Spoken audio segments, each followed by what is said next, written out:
necessarily I don't know who's going to show up on tonight's show. It was, I watched the Attitude Era and I saw Stone Cold, and I didn't know what Stone Cold was going to do that night. I didn't know what The Right. Rock was going to do that night, or Triple Right. H. So I want to bring that into wrestling again. I want to bring that onto TV again, where you don't know what this guy is going to do. Is he going to be calm tonight? Is he going to punch everybody in the face? Is he going to come out and paint a target on his chest and say, I'm entering in the Royal Rumble. I'm going to be number one, and everybody take this shot at me if you can. And Hmm. if you don't, I'm going to run in the ring and strike first.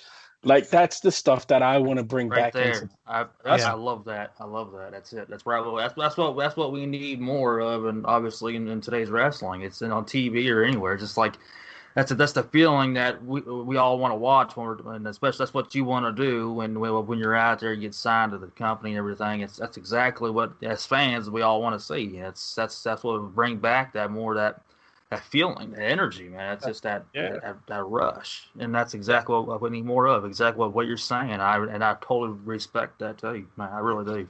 And another I mean, aspect of the Attitude Era, you had people that are doing comedy with Angle and Edge and Christian. yeah. I There's points in that show, kind of like when you're talking about, you don't know what they're gonna do. You didn't know what Edge and Christian and Kurt Angle were gonna do. You figure it was gonna be funny, but you don't think you're gonna see Kurt Angle dressed in a chicken suit, and there he is in a chicken suit. You Yeah. know? I mean, you got Mark Henry as sexual chocolate. You got Godfather with the whole train. Val Okay, Venus getting his thing chopped off on Monday Night Raw. so the It thing was the about whole Mark shit Henry, was unpredictable. the whole thing with Mark Henry, I don't under, I didn't like the hand thing. The hand thing was funny when I was a kid, but I'm like, man, that's really Yeah, weird. Back on. it's a cringe. It's a cringe spot. Now that Oh, for you're sure. back at it, definitely. I completely agree with you. Well, kind of going back to with the Attitude Era, one of the best things is when McMahon was in the hospital and you had Mick Foley come in. Well, at the With the time, bedpan. Mankind Go. with the puppet, and then you see Stone Cold beats him up and hits him with a bedpan. You know? I feel like all of that comes from just a lot of guys. I mean, obviously they were being pushed by WCW at the Oh time. yeah, yeah. So it was just like, hey, what are we going to do tonight? Let's just go crazy and come up with the best stuff. And when that happens, everybody's kind of improving and everybody's just trying to take it to the next level. And that leads to that unpredictability. So I want to make sure I keep that in my arsenal. You could give me a script to read. You could tell me to hit my bullet points, but in between my bullet points, I'm gonna go far left, far right, up, down, left, outside, inside. You don't know what I'm gonna do. I'm gonna Right. make sure I keep that to me. So just to make sure people Absolutely. want to watch me, you know? Yeah, Yeah, when exactly. there's too many scripts going on and too many directions, it's like you're just kind of flowing into whatever pace they want you to flow. It's like, yeah, let's say you say give the bullet points, and I'll take it to where the best place that I should be at. So I think that's what it really should be. Exactly what you're saying. Yeah, definitely. And I it's mean, like even you go back to I'm sorry, even when you go back to this weekend, or the last weekend, I made a debut at another indie company.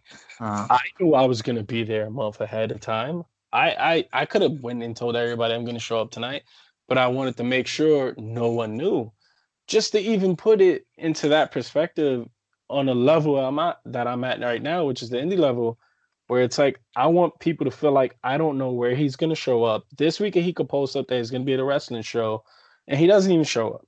He could hmm post up that he's gonna be here doing a podcast, and then he shows up at a wrestling event, hitting Hmm. people with bedpans and garbage cans. That's the stuff I want to bring to the table. That's it. Right. Right. That's it And right there. so I want to go back because you mentioned studying promos and everything. I just thought of somebody that's more recent. Have you also been kind of looking at how because we're talking about different promo types like a Miz. Have you been watching his stuff too? So I whenever Miz always cuts, like I feel like every year Miz cuts one promo that sets the world on fire. Oh, for And sure. Oh yeah. he just always does it. But when it comes to like for me studying promos, Mhm. I try not to study anything from basically like the last 2 years. I cut Okay. Okay. off. All right. I don't study it. I watch it, of course. I watch every second of wrestling. Don't get me Right. wrong. It's the profession I'm in. I study every second of the business. But when it comes to like promos, I mostly stick my nose into the 80s and 70s when it comes to promos, Okay. studying them. So, And then like a lot of 90s stuff with Austin, obviously the well. You're gonna go back to that well, especially if there's water in it. Mhm. But I try to stick away from the last 2 years and not study them just so I could be different, so I could be fresh. yeah. No, I No, understand that. I can Yeah. understand Yeah. that. Absolutely. Yeah. I Absolutely makes sense. and that comes from a place of I really dig the Miz's promos, especially of late. Yeah. And the past few years when Brock Lesnar was Universal Champion, those were really good. So I wanted to see if someone that's trying to hone their craft has been, kind of keeps around in the same respect. I definitely understand why you would go back to the '90s because, like we said, there's a lot of stuff missing Yeah. nowadays. The one thing I would say about the Miz too, because I have looked at his promos. I mean, I'll be crazy to say I haven't. One thing I say about Miz is he knows how to invoke that emotion where you know and you feel what he's saying is true. Where Hmm. it's every time when he cuts one of those powerful promos, you're like, this is real. There's a part of a shoot in here, and that Right. is so hard to do. Like I Yeah. remember watching Cesaro recently trying to do one of those promos. And a lot of people were like, this is his best promo ever. And there was the other half that was like, this is cringe. And it was like, because you can't just say this is going to be my emotional promo. People got to feel it. And Miz is one of those guys that he makes you feel it whenever it is those emotional type promos that he cuts. There was something Absolutely. I've heard on a podcast, and it was actually I'm a WCW guy. When we're talking about Attitude Era, I was a WCW guy. So one of the guys I follow closely in terms of like listening to his stuff is Raven. And one Gotcha. of the things he said in one of his early podcasts is he goes, the only way a heel will work is if you can believe what he's saying he believes in his heart is true. And Yep. that's where, like he goes, oh, I'm gonna beat you up. Why? I didn't do anything to you. And he Exactly. goes, and that doesn't make any sense. He goes, but if he says, I'm gonna beat you up because you took that from me, you took my money from me, you basically want to put my family on the street. That's a problem, and we got to solve it, kind of thing, Yeah. Yeah. And That's that's what the Miz brings. yep. Absolutely. Hey, what's your or who's your favorite opponents that you faced over the years? Oh man. My favorite opponent would probably have to be this guy also named Big Matthew Banks. Um, Big Honcho. He's one of those guys that like we don't even have to call nothing. All we gotta do is look at each other, and the chemistry is just there. Another guy is a guy named Prince Ahmed. That guy is so talented. It's not even funny. He can work lucha. He could work a grind style. He looks like an Egyptian Bruiser Brody. Like he's just Wow. Okay. he's he's one of those guys. He's great to work with in the ring. And there's a lot of talent on this East Coast that I'm like a dog with a piece of steak in front of him. I can't wait to work half these guys out here, man. That's awesome. That's Now, in cool. At terms least of know you got some size, stuff. how big are you as a guy?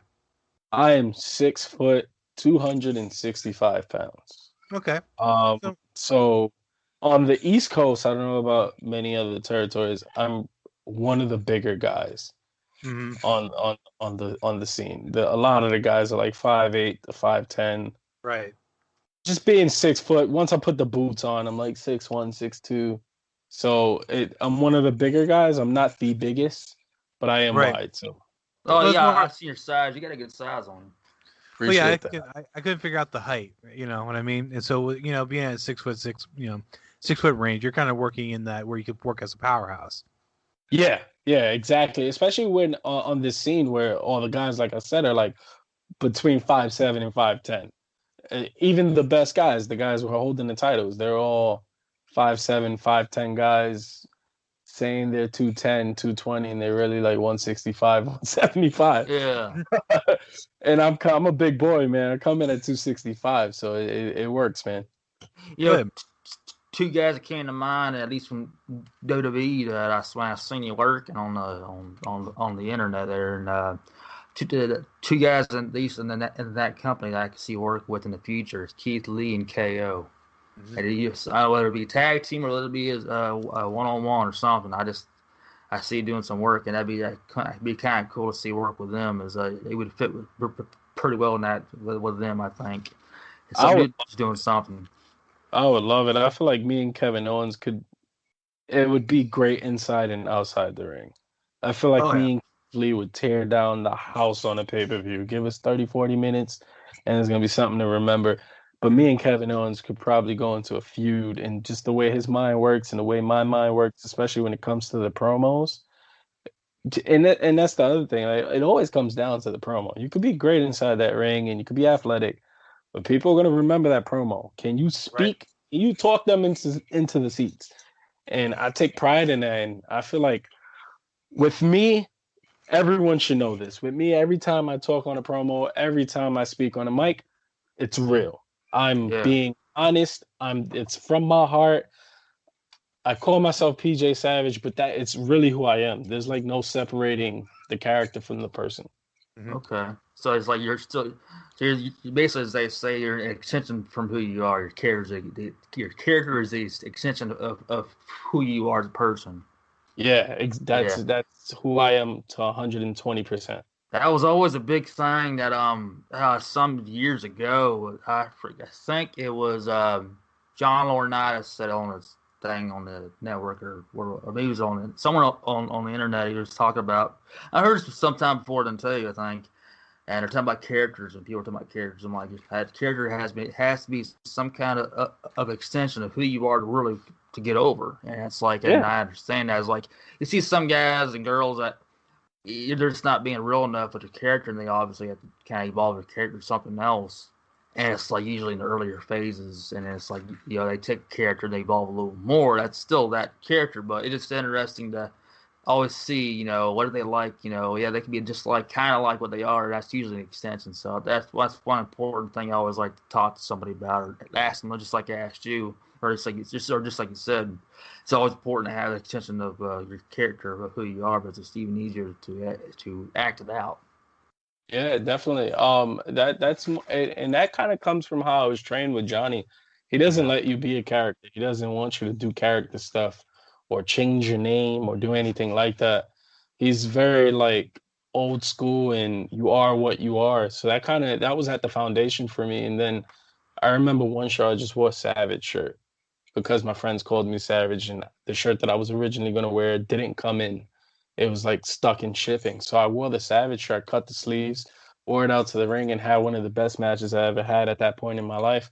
Mhm. And everybody was just like, "You should call yourself PJ Savage." And it was like, "Whoa, that works." I'm Yeah. gonna keep it. Yeah. So Mhm. it's definitely not a gimmick.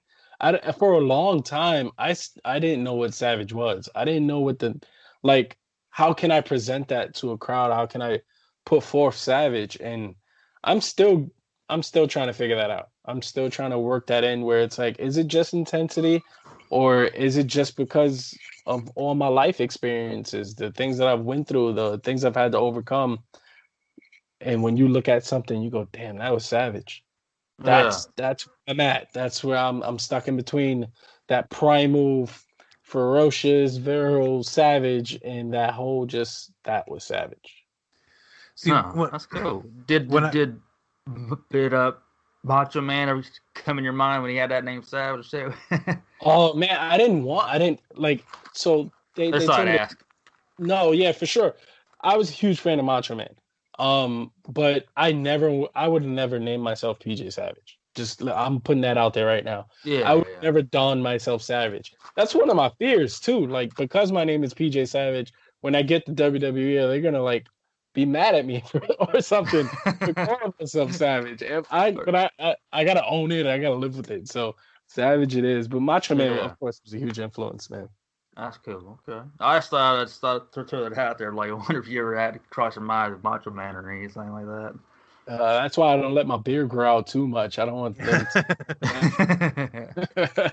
so I'll be straight with you because you mentioned the character work and whatnot. Um, when I saw your appearance in the video and whatnot, and the name, I'm like, okay, so one, he's giving me vibes of Gorillas of Destiny, like you and I mentioned earlier.